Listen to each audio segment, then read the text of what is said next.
Uma pesquisa com 3.186 brasileiros, todos eles acima de 21 anos, trouxe a resposta para uma pergunta que eu e você já desconfiava. 57% deles querem comprar um imóvel, contra apenas 25% que preferem alugar. Mas quais são os principais motivos para comprar um imóvel? A cada 10 pessoas que responderam a pergunta, 8 ou se encaixa e não quer mais pagar aluguel ou quer realizar o sonho da casa própria. Só que aqui que vem o pulo do gato. Para concretizar esse negócio, 52% deles pretendem fazer um financiamento. E é a partir daí que começa o nosso bate-papo de hoje. E antes de entrar de sola nessa parada, fazer um convite para você, dias 4, 5 e 6 de abril, tá chegando, hein? Às 8 horas da noite a gente vai ter a Semana da Liberdade Financeira. Primeiro link aqui embaixo na descrição, você vai clicar, vai abrir essa telinha que você está vendo, que tem todas as informações do que a gente vai conversar ao longo dessa semana. Coloca seu nome, coloca seu e-mail e clica aqui no botãozinho verde. Imagine que você vai fazer um financiamento imobiliário de R$500 mil por um prazo de 30 anos. Só que os juros é 9%, o outro juros é 10% ao ano. Nesse caso dos 9% ao ano, você vai pagar R$1.150.460. E um pouquinho acima só, 10% ao ano, você vai pagar R$1.221.966. Ou seja, por conta de uma diferença pequenininha que a maioria dos brasileiros sequer ia considerar, falar, isso daí não dá nada, dá uma diferença de mais de R$71.500 no final do dia. Ah, mas financiamento imobiliário é tudo igual, eles fazem tudo a mesma taxa de juros, os bancos estão tudo junto. Não, não é verdade, cara. Tem muita diferença, inclusive uma diferença maior do que esse exemplo que eu falei para você ali entre 9% e 10%. O Banco Sicoob, por exemplo, cobrando 7,4% ao ano em juros, inclusive mais barato que a Caixa Econômica, que é 8,95%. Banco do Brasil, 9,75%. Bradesco, 9,87%. Vai aumentando. Itaú, 9,94%, Santander 10,19%, Banco Inter 12,29% ao ano. Com base no exemplo que eu acabei de demonstrar para você, você consegue imaginar na sua cabeça a diferença entre o quanto vai custar para você realizar o sonho da casa própria, de financiar o seu imóvel, quando você escolhe uma instituição financeira que cobra mais barato e quando você escolhe uma que cobra mais caro? O mercado de imóveis no Brasil, ele depende do crédito, não apenas para facilitar o acesso das pessoas a realizar o sonho, igual você viu que a grande maioria tem esse sonho no Brasil, como do outro lado aqui, ó, das construtoras. E o crédito imobiliário vem caindo, vem sendo reduzido agora em 2023. Lembrando que a gente já vem num período de queda, né? Foram concedidos 180 bilhões de reais de crédito imobiliário em 2022, que já era uma baixa de 13% em relação a 2021. E essa queda, ela é explicada pelo aumento da taxa de juros que deixa o financiamento imobiliário mais caro, e somado a isso, os bancos privados, especificamente ali Itaú, Bradesco, começaram a reduzir a oferta de crédito imobiliário, porque eles estão com o apetite por crédito um pouco abalado, principalmente depois do que aconteceu com aquela rede de varejo que contaminou Santander, Bradesco, Itaú, BTG. E agora na virada do ano, já com dados de 2023, a gente vê uma desaceleração. O Conselho Regional de Corretores de Imóveis do Estado de São Paulo mostrou que as vendas caíram quase 21% no mês de janeiro em relação a dezembro. Esse levantamento específico, ele foi realizado a 80 imobiliárias na região do Grande ABC Paulista, mas se comunica com o último vídeo que eu fiz aqui, que eu trouxe dados também das quedas de vendas em todas as regiões, Norte, Nordeste, Sudeste, Sul. Você lembra que eu mostrei esse vídeo? Um dos principais pontos aqui que está pegando é o custo do crédito imobiliário. Está mais caro para as pessoas fazer o financiamento. E isso ligou o sinal de alerta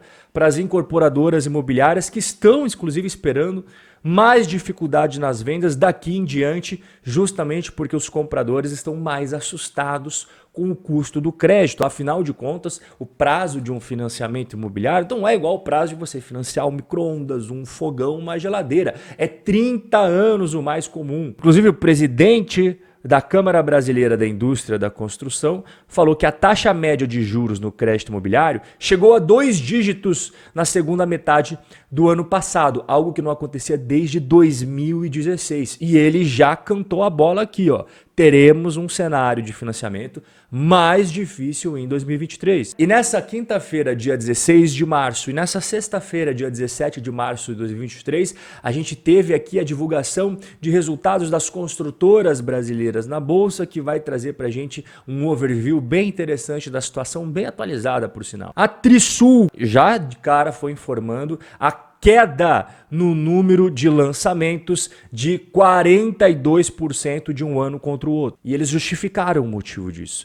Essa queda ocorreu porque ao longo de 2022 decidimos adotar uma postura mais conservadora, desacelerando os lançamentos para priorizar a venda de estoques. E eles prosseguiram falando que, além disso, entre março de 2021 e agosto de 2022, a taxa de juros no Brasil saiu da casa de 2% e atingiu 13,75%. Esse aumento na taxa de juros está diretamente relacionado à queda no valor de financiamentos imobiliários e empréstimos que vimos ao longo de 2022. Quando a gente pega os resultados da Trisul, a gente vê que as vendas acabaram tendo queda de 2021 para 2022, em contrapartida os distratos, que é quando as pessoas cancelam o contrato de compra e venda, aumentaram em 33,7%. Quando você pega o número de unidades vendidas, a queda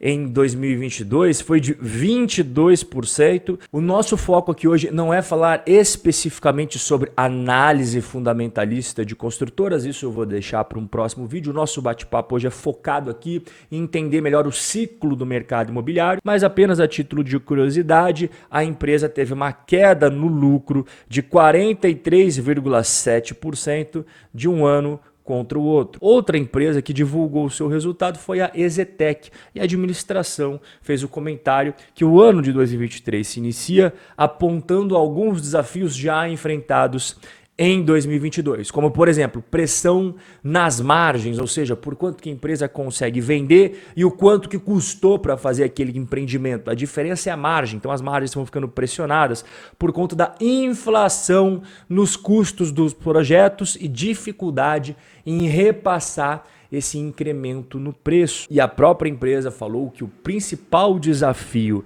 para 2023 será o escoamento de estoque. Olha que interessante, hein? A Trisul falou a mesma coisa agora há pouco. E a EZTEC, sabendo de tudo aquilo que a gente viu até agora, encarecimento das taxas de juros, ela resolveu lançar uma linha de crédito para todo o estoque da empresa, seja em construção ou seja já pronto, com taxas a partir de 7,99% mais a inflação e financiamento até 35 anos. A EZTEC está fazendo isso daí justamente porque tem muitas pessoas que não conseguem mais o financiamento nos bancos. Quando a gente olha aqui as vendas da EZTEC, olha só como teve queda aqui, ó, quarto trimestre de 2022, que são os resultados mais recentes que a empresa divulgou. A gente realmente repara uma queda comparado aqui ao terceiro trimestre de 2022, uma queda bem acentuada. E quando a gente compara com o quarto trimestre lá de 2021, também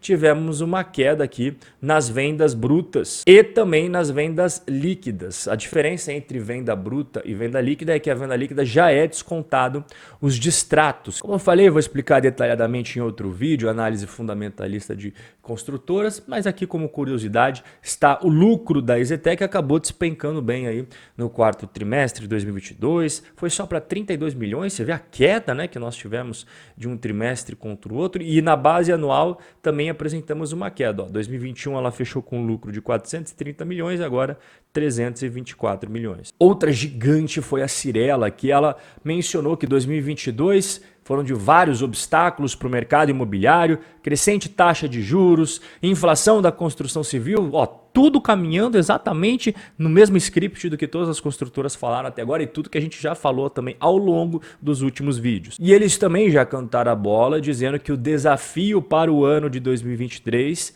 será grande. Em relação às vendas, a Cyrela apresentou números diferentes do que a gente viu até agora. Você vê aqui, por exemplo, de 2021 para 2022, a empresa teve um aumento de 43% nas vendas contratadas. Só que quando a gente vai para o lucro, a lucratividade, ela acabou caindo. E essa queda acelerou bastante do terceiro trimestre de 2022 para o quarto trimestre de 2022, uma queda de 28% aqui na lucratividade. De um ano contra o outro, a queda no lucro foi de 11,5%. Passou de 914 milhões para 809 milhões. Então, em conclusão, se você está do lado do comprador que quer realizar o sonho de ter a casa própria, lembre-se do que eu falei sobre a diferença de uma pequena taxa de juros na conta final que você vai pagar. E veja como que você pode economizar dinheiro. Não vá no primeiro banco que aparece na sua frente para você fazer o seu financiamento. Isso pode custar muito, muito caro para você. E do outro lado, se você é do lado do construtor, você tem a sua pequena construtora, trabalha com construção civil ou investe no setor imobiliário, saiba que 2023 o sinal de alerta está ligado para essas empresas incorporadoras e construtoras